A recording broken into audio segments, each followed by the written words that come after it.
Good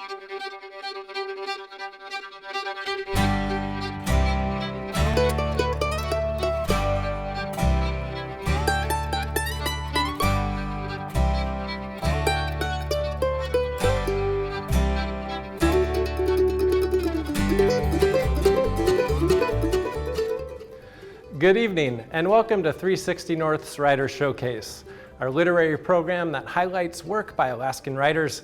I'm your host, Scott Burton.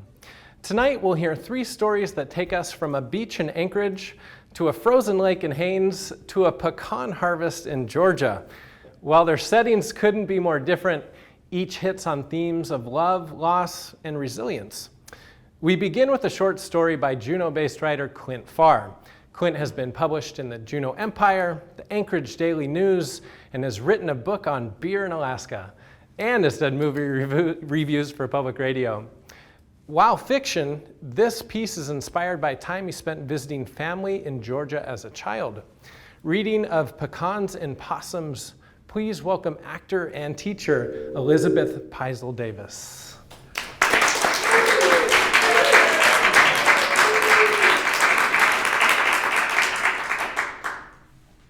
Take the nut. Put it here. Papa pointed to my hand. Yeah, right at the base of your middle finger. All right, good. Now, put the other nut in the hollow of your palm here. Close your hand over the nuts and squeeze. I could feel the pecans pinch my skin. Squeeze, hard. If you need to, you could bring your other hand over and push on the middle knuckle. There was pain and a whimper. Can I? My grandfather knelt next to me. I can do it! And I squeezed until tears pushed out. The pecans crunched and fell apart in my hand. My 3-year-old cousin clapped. I was 8. The first time I cracked a pecan without a nutcracker. Good job, sunshine. Thanks, Papa. I smiled at my grandfather. He looked genuinely pleased at the cracked pecan, a moment both minuscule and monumental. Nothing and everything. I ran off to find more pecans. Mama dropped me off with Mima and Papa toward the end of summer. She literally dropped me off. She didn't get out of the car. I slumped out with my bag and slammed the heavy door shut. She made a little wave to Papa and didn't even look at Mima, who was watching from the window. You could tell by the strain of effort Mom made not to look in Mima's direction that she knew she was there. She barely mustered an I love you before she peeled out of the driveway. Her tires sent last fall's pecan shells flying. Mama disappeared down the road. Mima disappeared from the window. Papa put his hand on my shoulder. Come on in then, he said. They told me Lainey needs to finish her studies at West Georgia College. I think it has to do with her new boyfriend, Miles. But they persisted, saying it was hard to be a single mom and go to university. I was fine with it. Mima and Papa's house was near a school where I knew the kids and had some cousins. Plus, Papa's yard was a playground paradise for a kid like me, a kid who liked bugs and who was always skinning her knees. A great hall cuts through Mima and Papa's single-story brick home. I live here now, and not much has changed. The hall aligns with the prevailing breeze such that during the brutal Augusts, you can throw open the front and back doors to let the honeysuckled breeze flow through. It pushes out the baked air and leaves bare shoulders and goose pimples. 4 rooms, each with its own iron hearth, stand off the great cool hall. There were 2 bedrooms, a living room, and a kitchen. Mima never left the kitchen, except to scold me and my cousins when tricycling on the ancient oak floors of the great hall. Mima didn't like me in there on the tricycle, but Papa let me fly. Papa and I often sat at the upright piano to talk and plunk. Papa, why does Mima hate me? He was sitting next to me as I struggled through Chopsticks, the only song I ever learned to play. Papa looked down on me and half smiled. Aw, she doesn't hate you, sunshine. She just puts all her love in those biscuits. She uses it up in the bacon and has nothing to show after. And, well, she just don't like people. I flinched. Oh, I wish I was kidding, Emily, but she's disappointed. Like in Mama? Yeah, like in your mama, he says, watching me. I pressed a broken key. Thunk, thunk, thunk.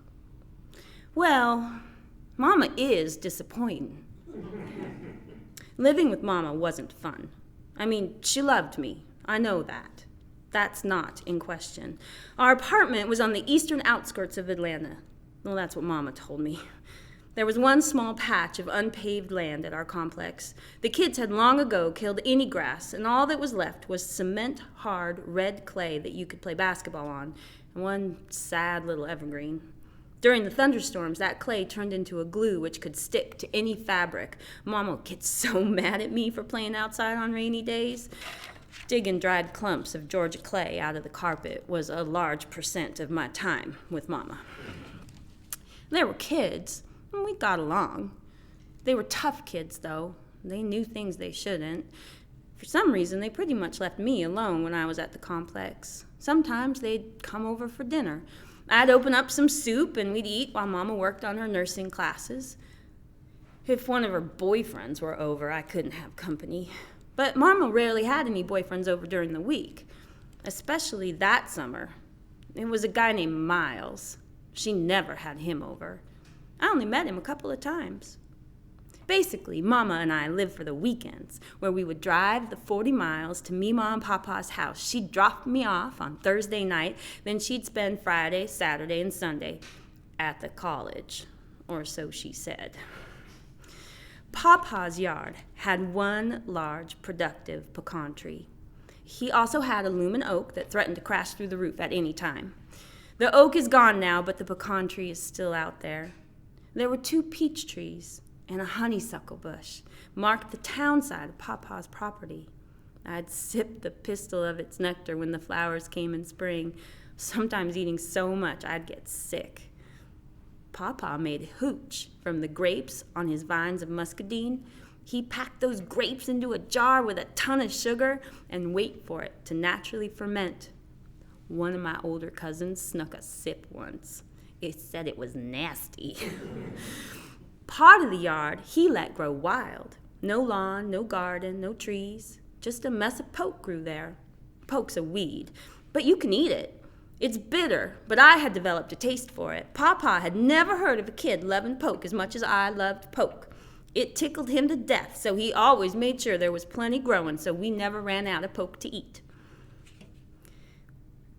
Little seedy bumps cropped up on my middle finger toward the end of that August. "You got warts," Meemaw commanded. "It's from getting your fingernails dirty and not cleaning." Meemaw would let me help her in the kitchen, but not with warts. "You need the treatment," she said. I was scared.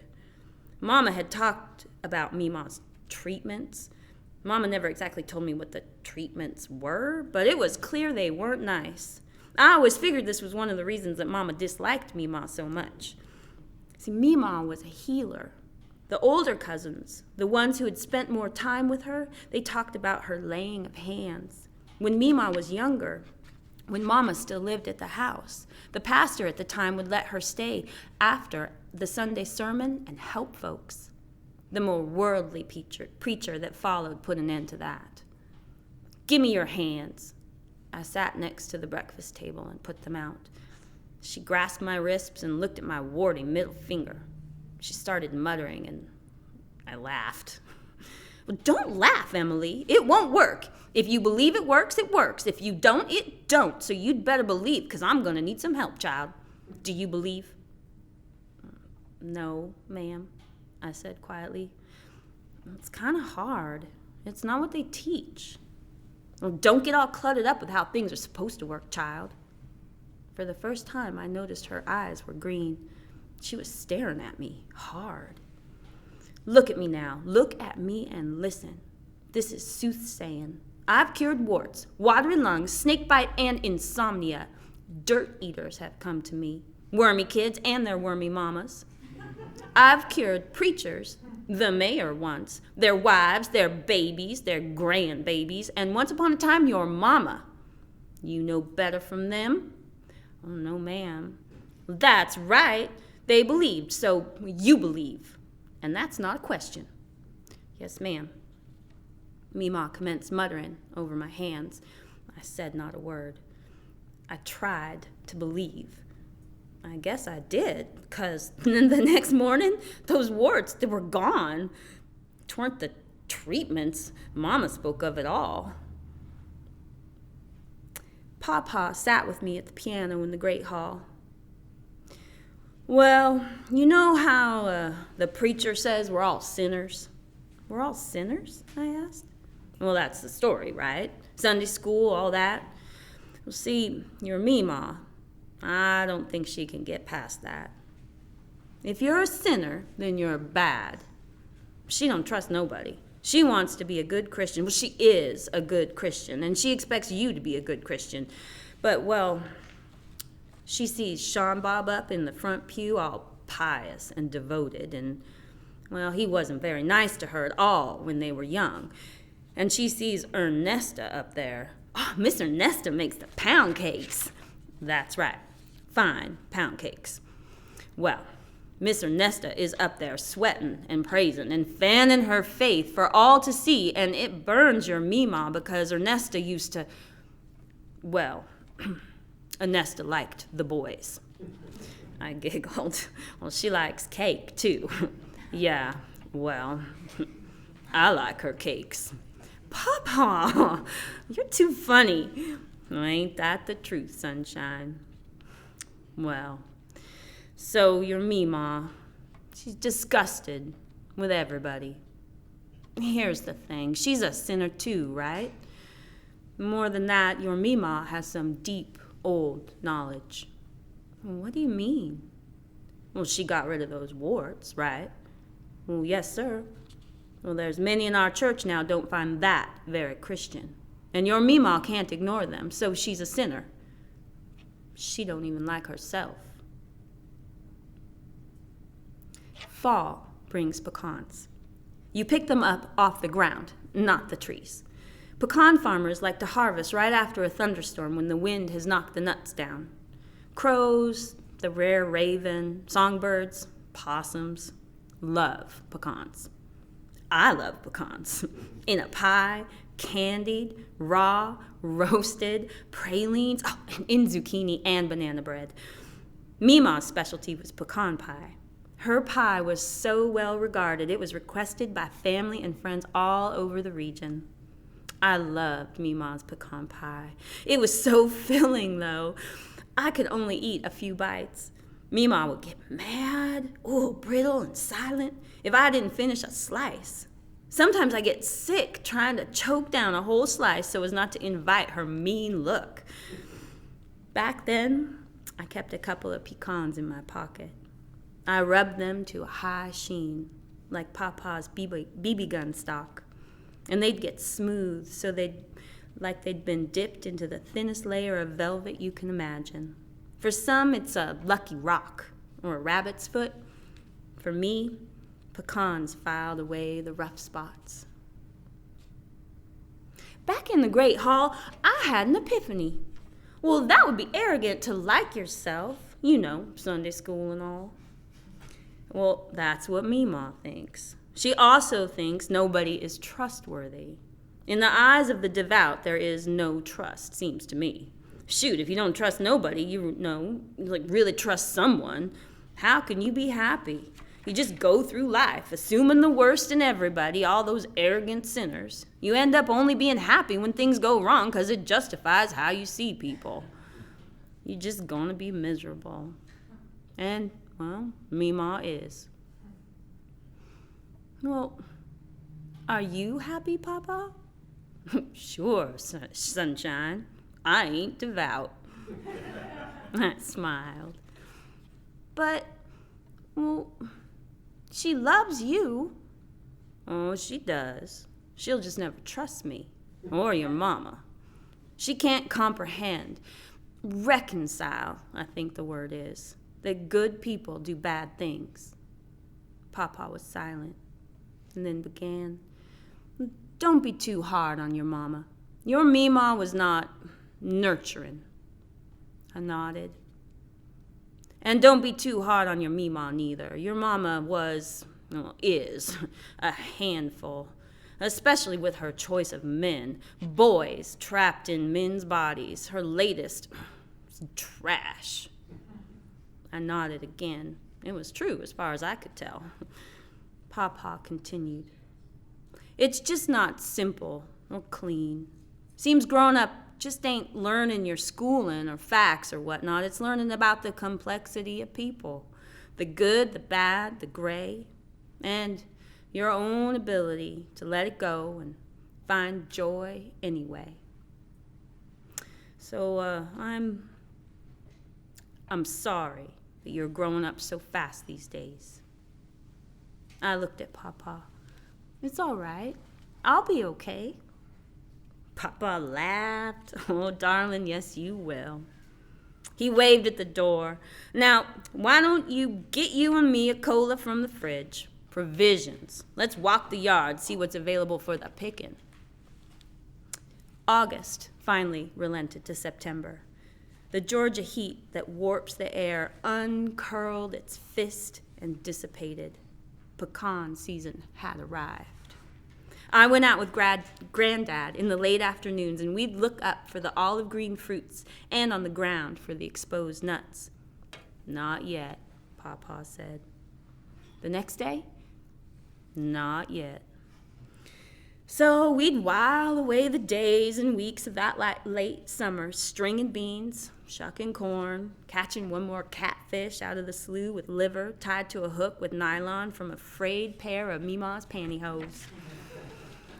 When the blue jays showed up, Papa said it was getting close. He took out his BB gun and propped it against the porch screen. "Ain't trying to hit them, Sunshine. Just scare 'em off. Scare 'em off the peckins." And he pointed to a neighbor downhill from us across the yard. "Plus, Miss Tanner don't like it when I'm blasting in the general direction of her place." "Well, that makes sense, Papa." "So it does." That night, a thunderstorm blew through, complete with a tornado warning. No tornadoes, but high winds hit the area. The next day, pecans littered the ground. One of the things I loved most about Papa was how he pronounced pecans like leftover chicken feed. Peckins. Except the night of the wind, when I couldn't sleep, his pronunciation wasn't so funny because he was yelling. "We were just looking for peckins. I haven't said a damn word to her about Laney." It was unusual to hear Papa raise his voice to Meemaw. Heck, it was unusual for them to be talking, period. "Well, keep it that way. I'm not sure we want this. I don't want her to know one way or the other right now. That trash boyfriend don't want her. Her own flesh and blood, and she's fine with it? Fine with it. Can't we call the cops?" Meemaw was still in the kitchen, likely putting aside the ingredients for tomorrow's biscuits. Papa sounded tired. "We can't call the cops, 'cause there's no guarantee she stays with us or Roger. You know, Laney could change her mind someday." And with that, I put 2 pillows over my head to drown out the conversation, not to suffocate. "Get up, Emily. Come on now. Get up, Sunshine." Papa's breath stunk of hooch. "There's a possum in the peckin' tree." I went out in my pajamas and bare feet. Stepping outside with Papa in the dark, knowing I was stepping on red ants, worms, beetles, and maybe a baby snake. On a hot September Georgia night, the creepy crawlies are everywhere. Papa held my hand, half dragging me along. He held his antique lantern high in the strong breeze when we got to the pecan tree. "Do you see him?" No, I couldn't see anything but the lamp. Then my eyes adjusted, and I saw 2 little red lights look back at me. Possum eyes reflect red. The animal shifted its head into view within the dim light, and it hissed. What an ugly animal, I thought. All teeth, mangy gray hair, and that rat tail. Pretty god-awful looking creature, ain't it? Pawpaw asked. I nodded my head. Yes, it was. Scrawny, angry, kind of desperate. That animal reminded me of Miles. I felt bad for thinking that. Excuse me. Daddy died years before that summer. I could barely remember him. Car crash took him. The rural towns and countryside outside of Atlanta are spider-webbed with narrow, twisty 2-lanes. Meemaw said it was the drinking, but as far as I could tell, everybody drank then. So maybe it would have happened anyway. My memories of Daddy are good. I think he was good. I can't actually remember. The night after the possum, cousins and family were over making ice cream. Meemaw was sitting next to Pawpaw with her head on his shoulder. I crept close. I'd never seen that before. I never saw it again, come to think of it. She leaned over, whispered to Pawpaw while he watched the cousins eat and play. I wish Laney would stop being foolish. Not much we can do. Pawpaw squeezed Meemaw. She's a grown woman. I wish I could soothsay it away. I know this hurts, but she's a good kid. We're all gonna be fine, hon. The kitchen was Meemaw's domain. Say what you would about her temper and her temperament, but don't say anything about Meemaw's cooking. She could turn a cup of flour into a feast and did so every day, 3 times a day, for 50 years. Breakfast started with dropped biscuits, flour, vegetables shortened, and some baking powder mixed by hand and scooped by fingers, flung onto a baking pan. While the biscuits baked, bacon and sausage sizzled in the old cast iron pan so well seasoned, the eggs scrambled in the pork grease just slid out. Then came the packet of hot instant grits. She never asked if I liked them. She just put them on my plate, added hot water from the kettle and a pat of butter. Stir, she'd say, not unkindly. The biscuits would come out, and immediately Meemaw would open them up with a knife, slap a pat of butter, then she'd smear homemade grape or fig preserves onto the cut biscuits where the jam would melt and mix with the butter. Oh, we ate like farmers, though the family had not farmed in 20 years. Meemaw had a nut chopper, some clear, early vintage plastic cup, probably toxic by today's standards, equipped with a spring-loaded plunger poking out the top, and attached to the plunger inside the cup was a radiating star of blades. You would put your pecans in the cup, attach the top, and then slap the springy plunger handle, and the blades inside would make quick work of the nuts. It was very satisfying. Chopping nuts with the slap chopper was one of my favorite activities during kitchen duty with Meemaw. That fall, a few days after the ice cream, we had a pile of pecans needed chopping. I used my new nut cracking skills to shell the nuts, but progress was too slow for Meemaw. She showed me something I'd never seen before, a crank-handled nutcracker that looked to be 100 years old. A pecan nestled in the little bowl that cracked lengthwise by a vise attached to a long lever. The lengthwise crack ensured that the meat came out pretty and intact, like what you see arranged on the frosting of a carrot cake. I cracked 1,000 pecans while Meemaw watched me and slap-chopped newly shelled pecans. "How are you?" I startled.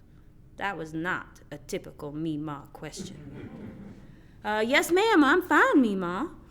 Not knowing how best to keep that conversation going, I was saved by the phone ringing. Meemaw went to answer. "Hello?" There was a silence and a frozen look on Meemaw's face when she looked at me. "Please leave the kitchen, Emily. Thank you." I plunked on the piano in the great hall. When the murmurs ended and the phone clanged on its receiver, I walked back into the kitchen. Meemaw just looked at me and started slap-chopping the pecans. She slapped harder and harder until the damn thing came apart in her hands with a fragrant puff of pulverized pecan. Could you sit outside, dear, and maybe bring in some more nuts? Meemaw needs a minute. The leaves and the pecan husks rustled. I came closer, aware it might be a snake. It was a little cool that late September day, but the rattlers and the coral snakes could still be around. I pushed back the leaves, and lying on the ground, quivering, now hissing, was a baby possum.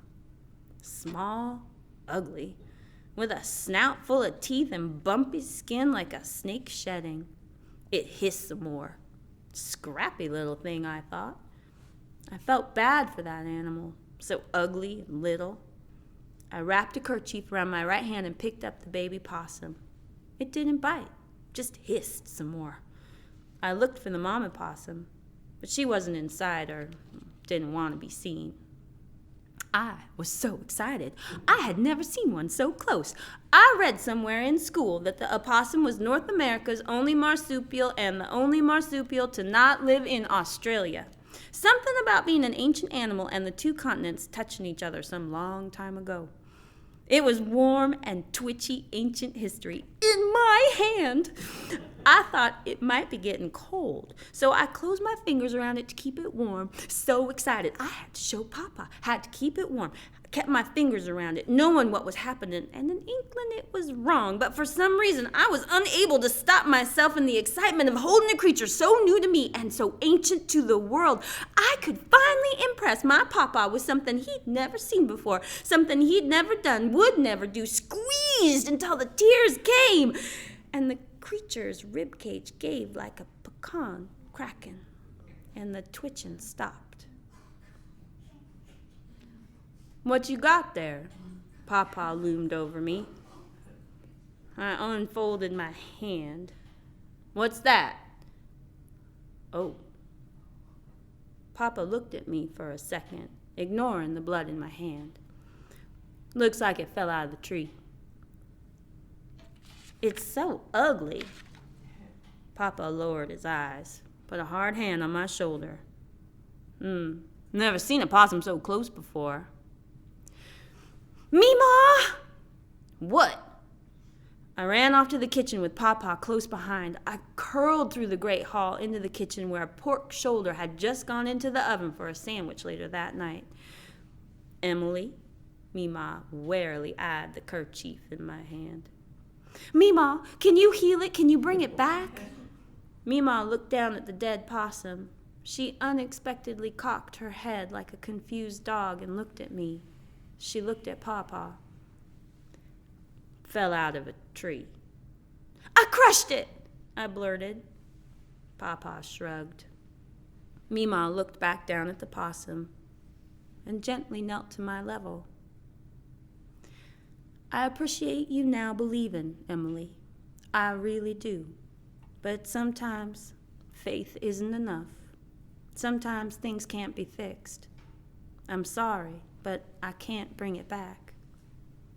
I ran outside bawling silly while Papa said he'd get a shovel. "S'pose we should bury it," he said to nobody.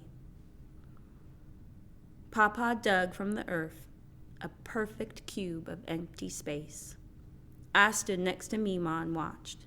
Papa laid the possum, wrapped in a dish rag, into the grave. "You're staying with us," Meemaw said, and gave my hand a squeeze. I figured. Thank you.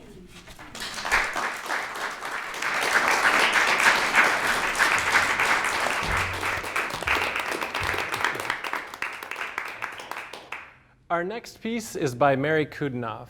Mary spent several years in Anchorage volunteering for various social agencies. She credits that time with developing her interest in Alaska's urban social challenges. Her essays in her newly published work, Threadbare, Class and Crime in Urban Alaska, reflect that experience. Reading a selection from her book titled Stronghold, please welcome actor Donnie Gott.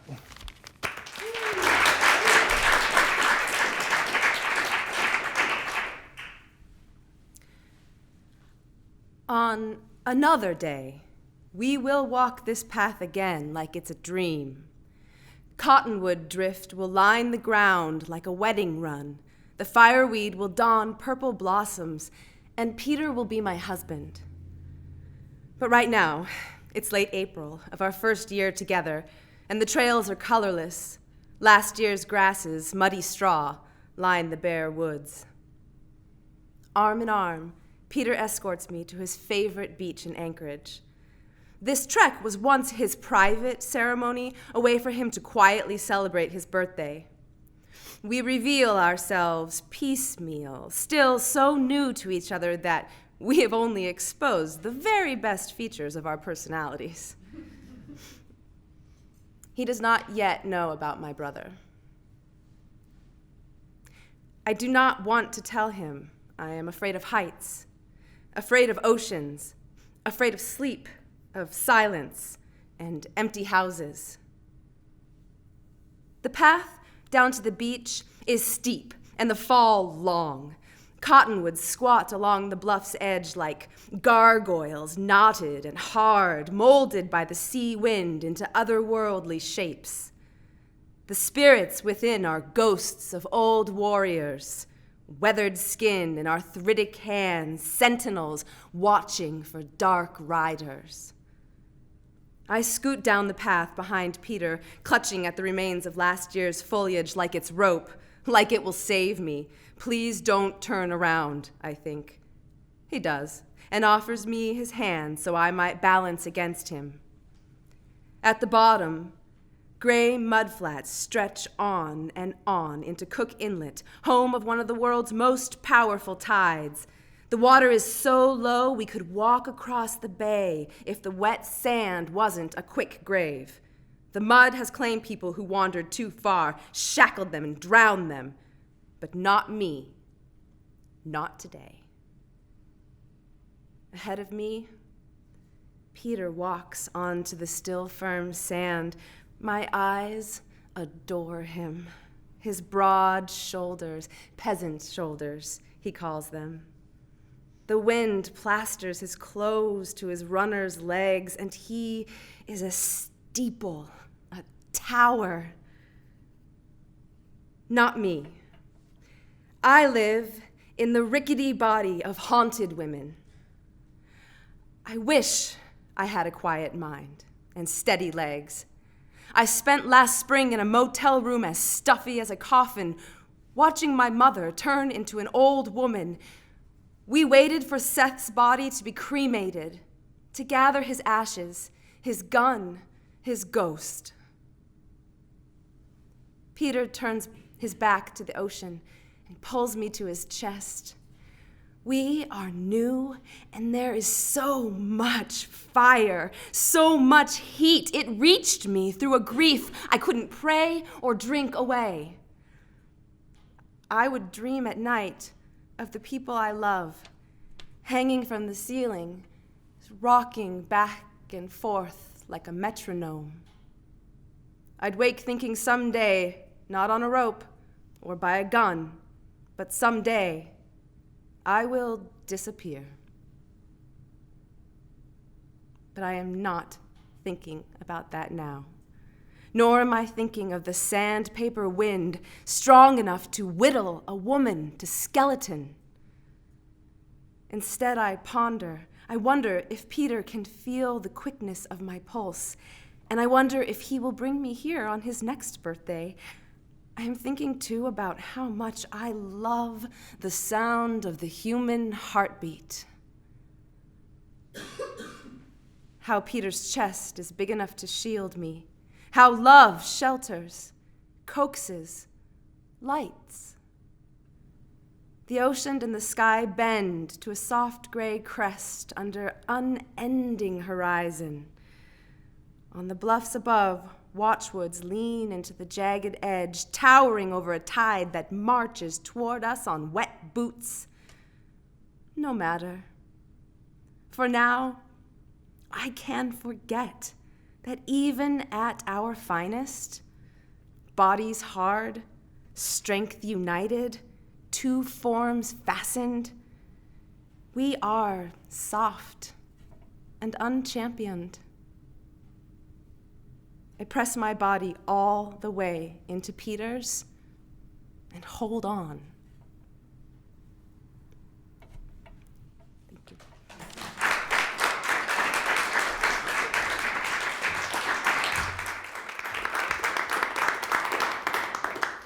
Our next piece is by Haines-based author, columnist, and writer Heather Lende.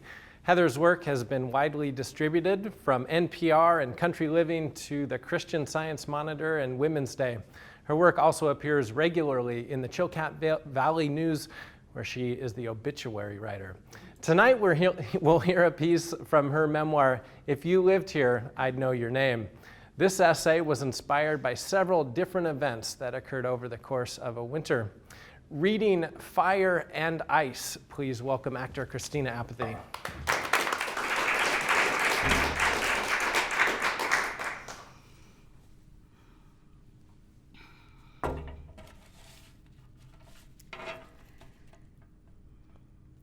After the last fisherman's funeral, I decided water around here is best when it's frozen. As I help my youngest daughters into their skates, I hum the old carol in the bleak midwinter. Earth stood hard as iron, water like a stone. The afternoon is so perfect. It's like a big exhalation, throwing off all that crummy winter weather tension. The bowl that Chilkoot Lake sits in is protected by a rim of high mountains and tucked back into a valley. Although a north wind blows 40 knots across Lynn Canal, icing boats in the harbor at the foot of Main Street, here on the lake, it's calm. Dark spruce trees and white mountains reflect on ice as hard and shiny as a marble floor. Chilkoot Lake is so big that although I recognize the handful of Subarus and pickups parked on the road, their owners are out of sight. Looking across the ice, I can't see a soul. I learned to skate on an artificial rink on Long Island, the kind filled with organ music and people in rented skates, all circling around and around in one direction. I still can do crossover turns only to the left. Skating at Chilkoot is as different from skating at a rink as swimming laps in a pool is from snorkeling in the tropical ocean. Instead of weaving in and out of other skaters, the girls and I quietly glide about a mile out to where the rest of the family is already playing hockey. Chip and the 3 older children are crazy about the game. It's only a matter of time before the 2 younger girls join them. The games are so fast and rough that it's no place for cruisers like me. Every time I think about playing hockey, too, I'm reminded of the mother in A Prayer for Owen Meany. Instead of being killed by a little leaguer's foul ball, I'm sure a stray hockey puck will catch me right in the temple. A safe distance from the game, a group of children my girl's age are learning to make figure 8s. Leaving JJ and Stoli there, I venture beyond the sounds of the game, beyond the voices and the scraping of blades on ice. I am so far out, I can't even hear a dog bark. The ice is absolutely smooth and clear, and the air so cold that my breath makes frost on my eyelashes, scarf, and on the edges of my wool hat. I skate with my arms wide open, singing out loud, I could have danced all night. Near the middle, on the western side, I can see open water and an orange buoy ball floating way out in the distance, marking the danger. The best skaters, the oldest and wisest, have assured everyone that the rest of the ice is thick enough to hold a dump truck. Now, I wish there were a dump truck here so I could see for myself. In places, the ice does look new, similar to the thin layer that appears overnight on puddles in September. The kind of ice that breaks like glass when children stomp on it. I slow down, but keep moving across the stillness, hearing nothing but the scritch of my blades and the occasional muffled thud of a pressure crack underfoot. That sound makes my heart beat faster. What if the ice won't hold? Can I make it to the shallow end in time? I am about to turn around and go back when I see the tracks of a lone skater. 2 graceful curves of white on the dark green ice, repeating in a simple pattern over the lake. I catch up with Linus and feel much better skating with a friend. We push and glide fast for 50 minutes in one direction, then slowly circle back to check on the children, Chip, and Linus's husband, Steve, who is also playing hockey. Everyone is happy. So we leave them again and zigzag silently along the shore back to the landing, looking for wolves in the woods. On the way home, Chip and I take the kids to the museum in town to look at a traveling exhibit of blown glass bowls, vases, and balls by world-renowned artist Dale Chihuly. They are beautiful. But they can't compete with the swirling patterns of frost and bubbles suspended in the clear green ice at Chilkoot Lake. I think I love those much more than the fancy glass because I know they won't last as long. As if Mother Nature wants to prove the point, the day after our perfect skate, we wake up to whirling snow. Across town, Tom Haywood looks out the window too and knows he doesn't have much time to enjoy the lake. Soon snow will cover the ice. Tom hasn't been skating yet this season, and he's in a seize the day mood. But the rest of the family isn't. His wife Liz has a cold, and the kids don't want to go. When his 10-year-old says he prefers his computer game, Tom leaves, alone. Steve and Linus, who also decided to get in one more skate before the heavy weather, come ashore as Tom starts out. They tell him the skating is great. Tom follows their tracks in the thin coat of dry snow out into the white winter wonderland. He is alone, so alone, in such a beautiful place that he thinks, this is unbelievable. He is happy. Skating makes him feel light and carefree, the same way it does for me. Tom is a mild-mannered former Midwesterner. A pilot, he has his own small plane. At 46, after teaching first and second graders for 20 years, he's retired, and with Liz, owns the Haynes bookstore. He had children relatively late in life, 2 adopted Korean sons and a biological daughter. When he taught my kids, their favorite time of day was when he'd play the guitar and sing with them. Since no one is watching, and he's in such a good mood, Tom dances. A few fancy moves, some curly cues, a swirl, and a loop on the white surface.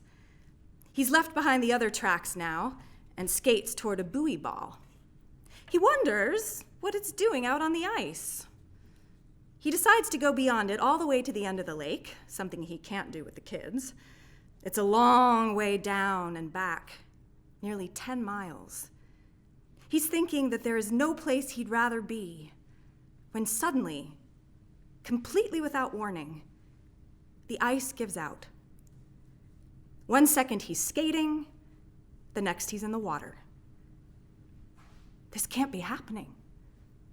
Tom is incredulous. I can't believe this.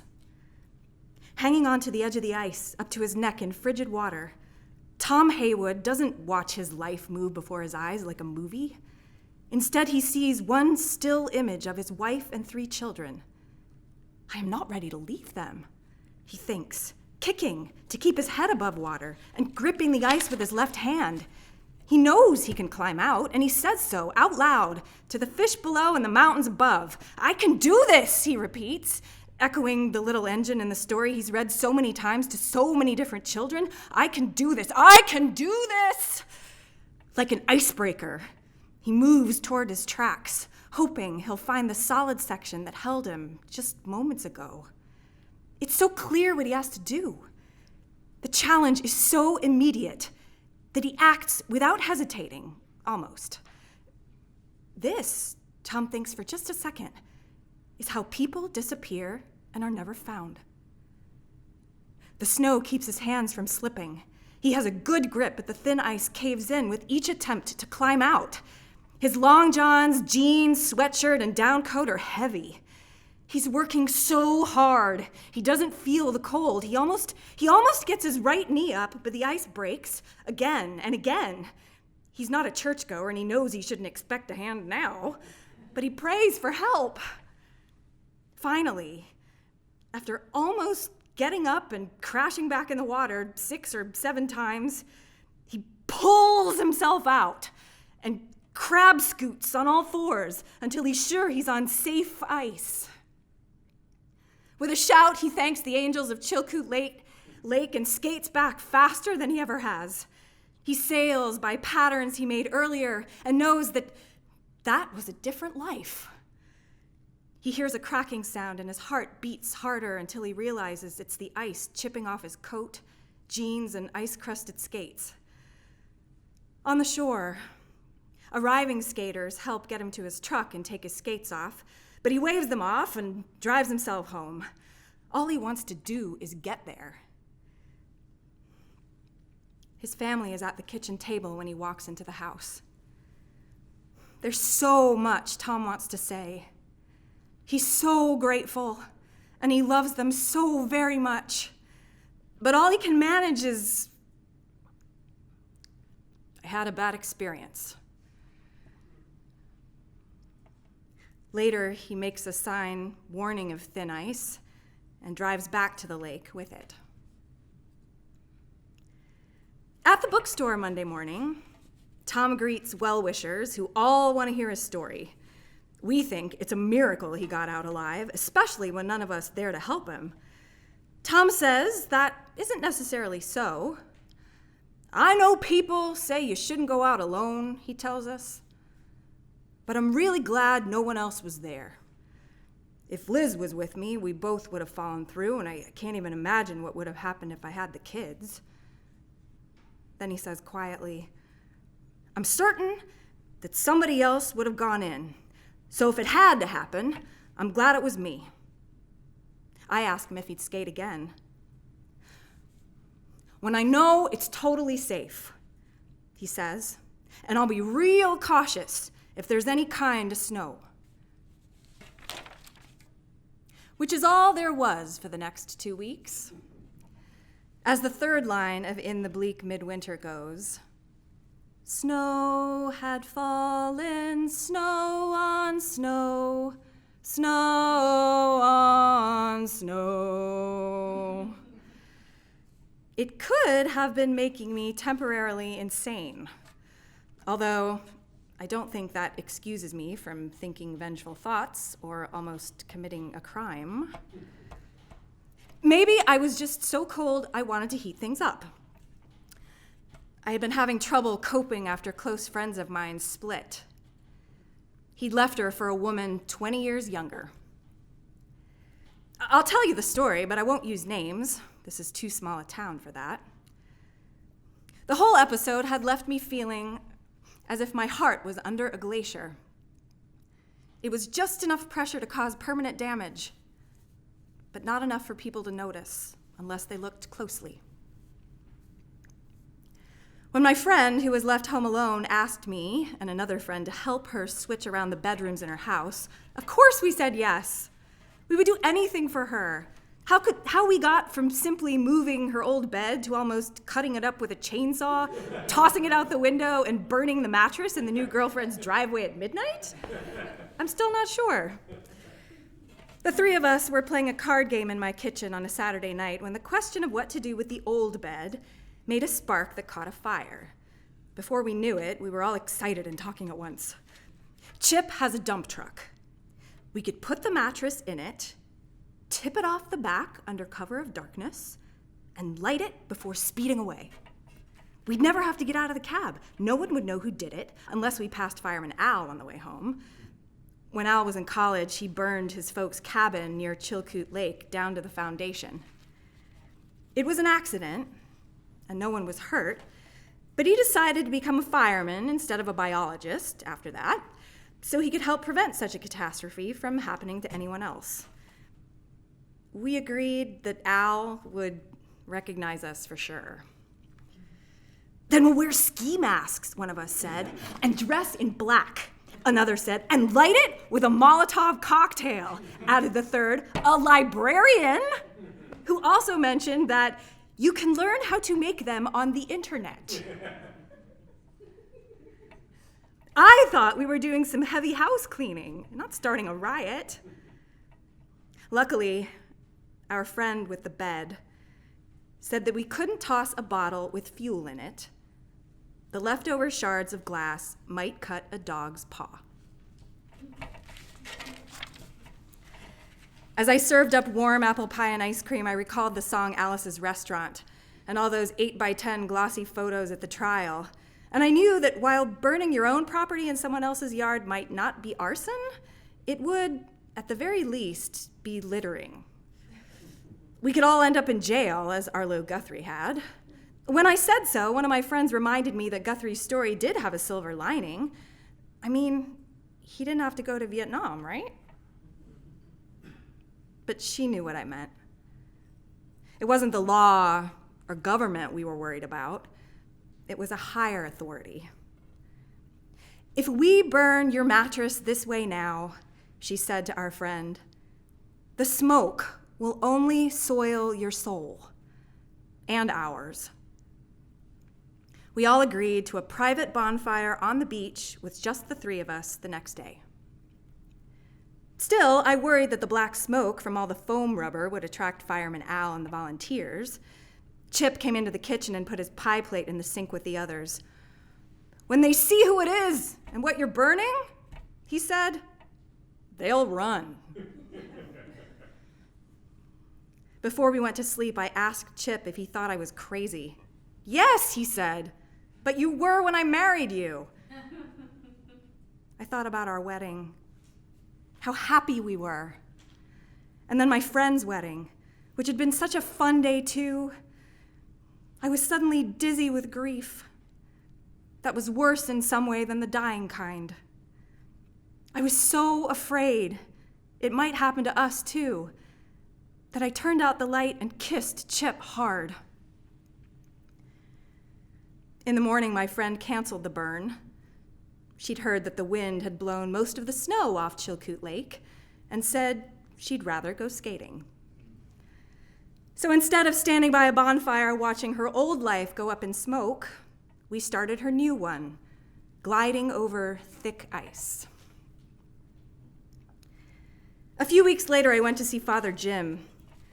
I was writing a story for the paper on his Catholic mission boat, the Mater Dei. We met over coffee in the rectory. When the interview was done, I told him I'd been having some trouble lately with forgiveness. I didn't tell him how we'd almost burned a man's marriage bed in his new girlfriend's driveway, but I did ask if you could still be a good Christian if you were thinking really bad thoughts. Heather, Father Jim said loudly in his South Boston accent. I think he used to work in big cathedrals. Heather, he said, warming up for the punchline the way he does. Heather, when God taps you on the shoulder and says it's time to go, he'll ask you one question. Have you been good to my people? And if you can answer yes, then you've got it made. On the way home, I ran into Christy Tengs Fowler, a close friend of the Stewart families at the library. She asked me if I'd be writing Jean Stewart's obituary. I told her I would be, as soon as I finished Father Jim's story, and I needed to record an essay for the radio, and I had to write my column, too. I didn't have time to visit with anyone about anything right now, especially that obituary. It was terrible and sad, and could wait. The weekly paper wouldn't be printed for 6 more days. But Christy needed to talk, and I'm her friend, so I slowed down and we moved out of the doorway to a quiet corner. Jean had died that morning in Seattle from the burns he'd suffered in a fire at his remote cabin the afternoon before. He had been lighting a wood stove with diesel fuel, and the fumes had built up and it had exploded. He was on fire when his when the friends who were out there with him pulled him through the window and then dropped and rolled with him on the ground to put the flames out, the way Fireman Al has instructed us all to do. A helicopter that usually transports extreme snowboarders and skiers saw the cabin in flames and radioed town.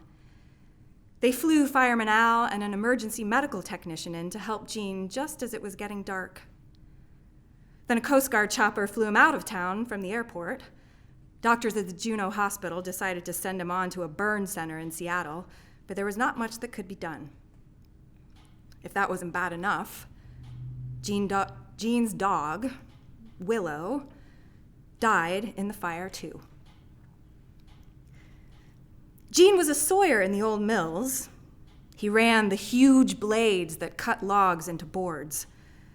When the mills were shut down, he became a fisherman out of necessity, naming his boat Reluctant. Mostly, Gino, as his friends called him, was a practical joker.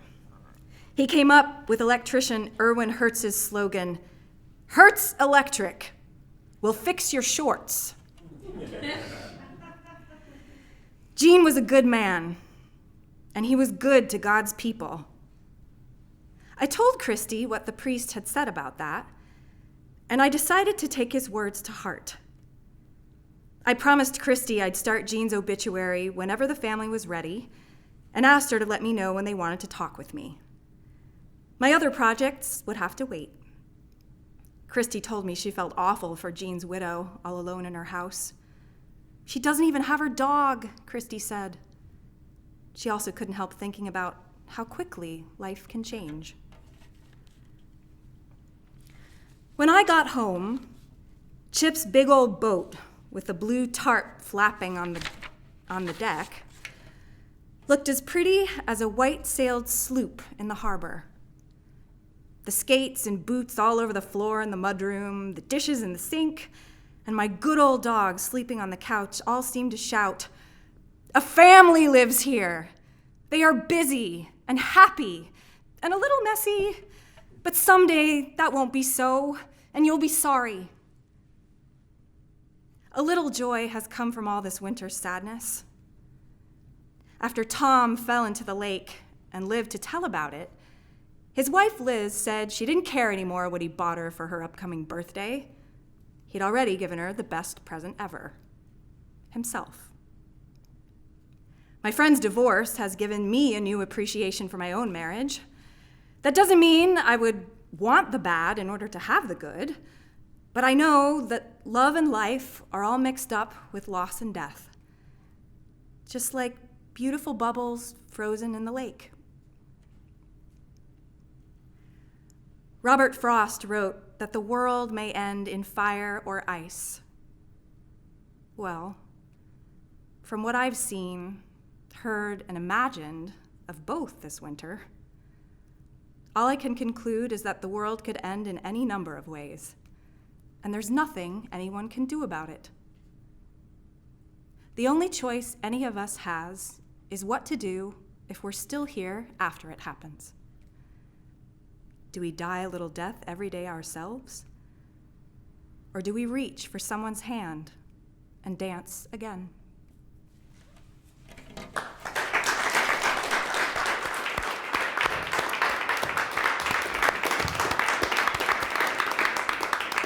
That's all the time we have this evening. For more information to rewatch this program, please go to 360north.org. Good night.